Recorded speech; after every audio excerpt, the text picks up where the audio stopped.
This meeting is being recorded. Good morning, everyone.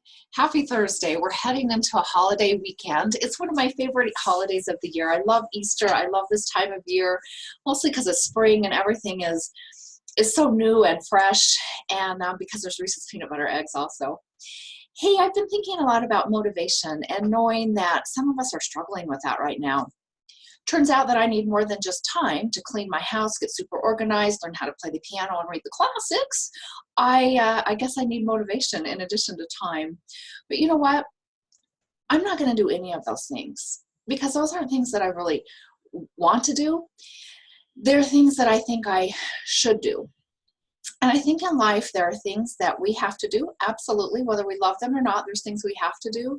And there's things that we can do or that we could do. The should do's, that's about guilt and maybe other people's expectations. And I don't think it's very motivating to feel like we have to or that we should do something. So as I think about motivation, I'm really trying to think about things that I can do, that I could do. And that to me feels more freeing and more interesting. There's a lot more possibilities when I think about it that way, and it helps me get more motivated. So I know there's things that we have to do, and we have to kind of power through some of that, and we can talk about that sometime. But I think when we're trying to get motivated to achieve our goals, one of the things that's really important is to think about what we want to do and what we can do. That's lots more motivating. And I think once we decide that, once we decide that we're going to achieve something, it's important to start small. Sometimes I self-sabotage by starting or setting a goal that is so big that I'm never going to accomplish it, and then I'm just going to prove that I never can. If I decided that I was going to run a marathon tomorrow with no training, I would get deathly ill, and it would confirm my notion that I could never do it, which isn't actually true. We can all run marathons if we start one step at a time. So really important, and especially right now, to be compassionate with ourselves and to start small. Just take that first small step when we're getting motivated to make some changes or accomplish a goal. Third, I think for me, addition is easier than subtraction. And it's not about a math thing, it's about my personality. I'm a little bit rebellious. So tell me that I can't do something or that I have to give up something, and I tend to want to hang on to it even tighter than necessary. So when I'm trying to achieve a goal or motivate myself, I try to add on, not subtract. I really wanted to start getting healthier.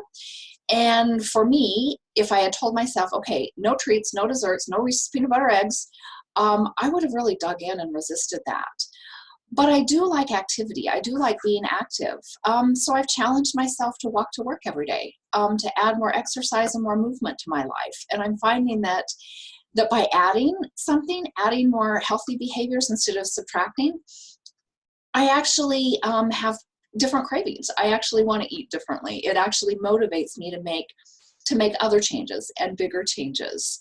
I think when we're working on homework or writing projects, kind of the same thing. If we tell ourselves, okay, we've got to give up all television or all Netflix and get this project done, that kind of works against one of our basic needs, which is for freedom and autonomy and to set our own direction. But if we say, I'm going to spend 10 extra minutes on this assignment today, I can do that. I can add another 10 minutes. Sometimes we get so excited and so into it, it just keeps morphing and all the better. And we find that we want to do other things less because we're getting excited about the project or the goal that we've set for ourselves. So really thinking about what we can do, starting small, making additions, those are all things that help me stay motivated. The other thing is sometimes making it easier.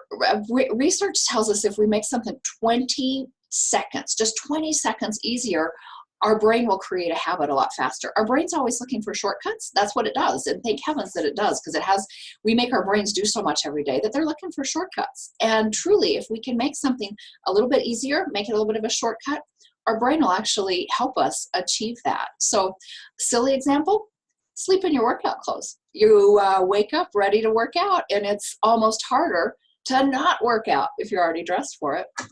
At work, I like to tackle my hardest project first. I like to do that first thing in the morning. So I leave it out on my desk or pull it up on my computer screen before I leave at night. When I get here first thing in the morning, there it is. And it's easier to just get it done, have a quick win, than actually shut it down and try to figure out something else to do. So I think making it easier, we really get our brain on our side when we're trying to get motivated. And last, and maybe most important, we have to celebrate every win. Sometimes I make the mistake of thinking, you don't get a reward until the whole goal is met. Well, we all have goals sometimes that are pretty big, and they're not going to get met today or next week. We have to celebrate every win every day. And if we set ourselves up to succeed by focusing on things that we can do and that are important to us, that we want to do, and we take them in small bites, and we make them as easy as possible, and we celebrate them, we have something to celebrate every day.